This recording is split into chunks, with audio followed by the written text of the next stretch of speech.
Assalamualaikum warahmatullahi wabarakatuh. Sobat Sindo, ketemu lagi di Intekomen. Kita akan membahas satu hal yang sangat mengejutkan hari ini. Tadi mungkin banyak di antara kita yang bangun tidur terus tahu-tahu kaget, atau mau ngisi BBM tahu-tahu kaget, lu harganya udah naik aja gitu ya. Nah, kita akan membahasnya. Ada Mas Andri dan juga Mas Faisal yang akan mengulas kenapa ini si BBM non subsidi ini, Pertamax dan teman-temannya ini tahu-tahu naik 32% ya, kalau nggak salah. 32%. Iya, sebenarnya itu kan ini kita ingat ya di bulan Maret ya, sebelum Idul Fitri, Lebaran gitu kan, kita kan sempat dapat selebaran tuh ya, dapat selebaran kalau ada kenaikan harga BBM. Oh, itu sebelum Mei, aku ingat. Iya kan, ingat ya. Nah, itu kan di situ tertulis tuh Pertamax 17.000. Iya, ya kan. Terus kemudian Turbo, Dex Lite gitu kan, itu juga naik gitu. Nah, ini kemudian kan sempat disangkal waktu itu kan, nggak naik gitu. Terus kemudian berjalan seiringnya waktu, setelah Lebaran Idul Fitri yang naik selanjutnya adalah Pertamax Turbo dan Dex ya, yang diesel ya, yang naik. Nah, terus kemudian baru-baru ini tiba-tiba tadi pagi kan kita dikejutkan tuh, wah ternyata naik juga nih akhirnya gitu. Jadi sebenarnya sih memang kalau kita pantau gitu ya, ya kenaikan ini sih sebenarnya nggak bikin kaget sih. Kaget gitu. Kalau gue mah. Karena di bulan-bulan kemarin tuh itu udah rame, gitu. Cuman memang nggak dikasih tahu kapan naiknya. Iya, waktu itu kan sempat bilang enggak kok, nggak akan naik. Oh, jangan-jangan nanti mundur setelah hari buruh nih. Oh, ternyata hari buruh lewat udah sebulan lewat nggak naik juga nih, alhamdulillah.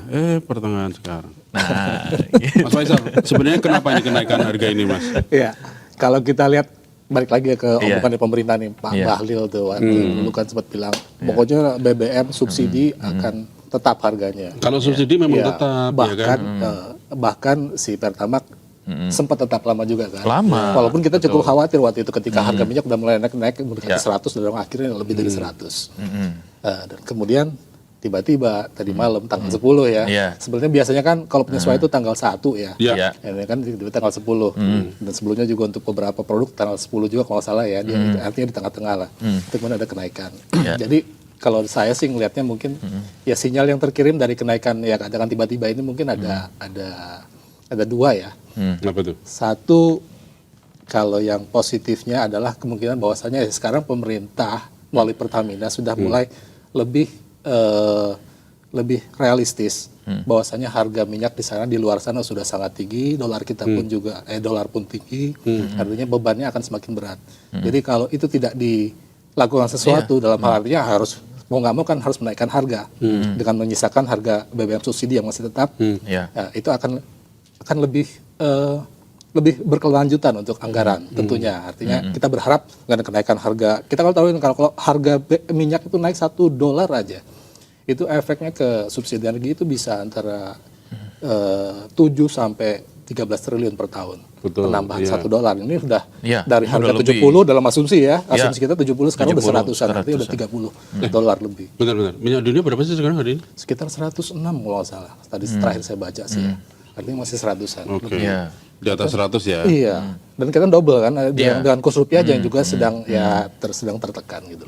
Jadi kalau tadi dari sisi positif kalau kita lihat ya tadi ya, artinya mungkin ini lebih bijak lah dengan menaikkan harga, artinya kita tanggung renteng nih, semua masyarakat juga ikut merasakan untuk BBM non subsidi tentunya ya gitu. Nah, tapi ini kan yang kalau yang subsidi memang alhamdulillah ya. Masih tetap di harga segitu. Pertalite 10.000, solar yang subsidi juga masih 6.000-an gitu ya. Nah, tapi kan ini kalau Pertamax ini kan posisinya di kelas menengah nih. Kelas menengah yang tertekan dong ini, Mas. Betul. Udah pajak gaji nggak naik gitu. Harganya makin tinggi gitu. Iya betul. Inflasinya masih di atas 3% ya kan? Nah, kita kan harga-harga ini sebenarnya makin naik. Nah, kita yang posisi kalau yang dikeluhkan di ini ya saya baca-baca di komen-komen di netizen itu kan, kalau yang menengah ke bawah jelas-jelas mereka punya jaring pengaman, ya kan? Nah sementara yang menengah ini kan nggak ada jaring pengaman, Pak. Nggak dapat apa-apa ya. Tahu-tahu jatuh ya langsung ke lantai, Pak. Nggak ada jaring pengaman gitu. Sementara Gimana, Mas? rentan juga gitu kan. Itulah. Iya, cocok. Betul, memang yang mungkin yang jadi paling menderita dalam hal ini adalah kaum mendang-mending tadi, Mas. Mungkin kelas menengah tadi ya, mendang-mending ya. Iya.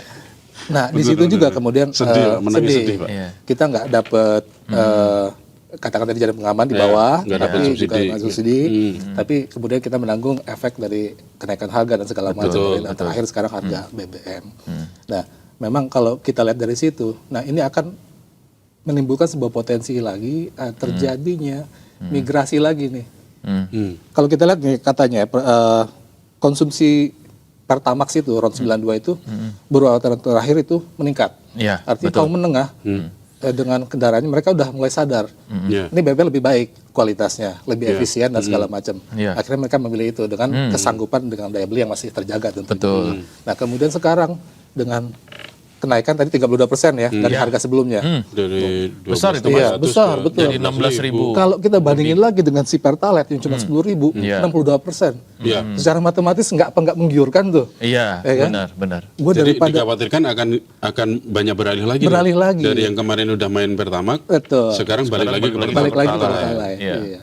Jadi mungkin yang Nah tadinya itu malah sekarang justru bikin boncos negara nggak sih? nah, memang artinya nanti tekanan subsidi makin gede dong karena ya Artinya volume konsumsi di subsidi akan makin besar Iya, gitu. betul. Akan dikhawatirkan makin besar lagi. Atau pemerintah mau tetap main pembatasan. Jadi si Pertalite-nya tetap dibatasi cuma segitu doang gitu. Kalau kita lihat Kan pembatasannya pembatasan juga sampai enggak. sekarang sudah ada pembatasan ya. Tapi kan artinya 30 volumenya kecil ya? Iya, 30 liter per Pembatasan hari. produksinya gitu. Kalau produksi mungkin nggak akan berani. Kalau misalnya kelangkaan terjadi di Pertalite itu betul. jadi bahaya sebenarnya. Dampak sosialnya tinggi Dampak banget. sosialnya lebih tinggi dong, iya kan, gitu.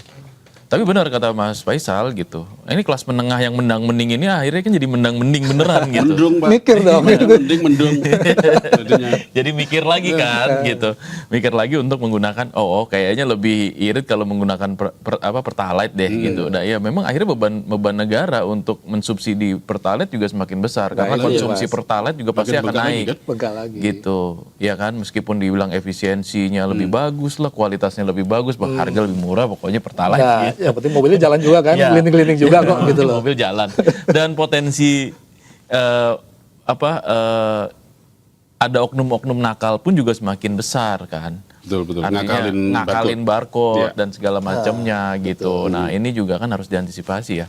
Gitu, jangan sampai nanti malah justru makin boncos negaranya gitu untuk menalangi subsidi yang semakin besar dengan kebutuhan pasar yang berubah kan trennya dari yang Pertamax ke Pertalite gitu.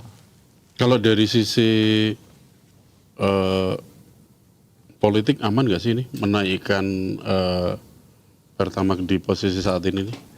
Ya, Kalau menurut Mas Andri? sebenarnya kita nggak usah lari ke politik dulu, tapi lebih ke ekonomi kayaknya ya. Kalau dari kaum mendang-mending tadi terganggu sebenarnya ekonominya gitu dan dipaksa untuk memakai Pertamax gitu ya, otomatis kan pengeluaran bulanannya pun juga akan semakin besar. Itu udah pasti. Logikanya kan seperti itu. Artinya apa? Artinya selanjutnya adalah perputaran ekonomi di kaum menang-menang di kelas menengah, ya di kelas menengah gitu kan, itu juga pasti akan turun daya belinya gitu. Perputaran ekonomi pun juga pasti berkurang. Seperti yang kita ketahui kalau kita lihat piramidanya gitu ya, kelas menengah kan adalah kelas yang paling lebar sebenarnya. Betul. Gitu.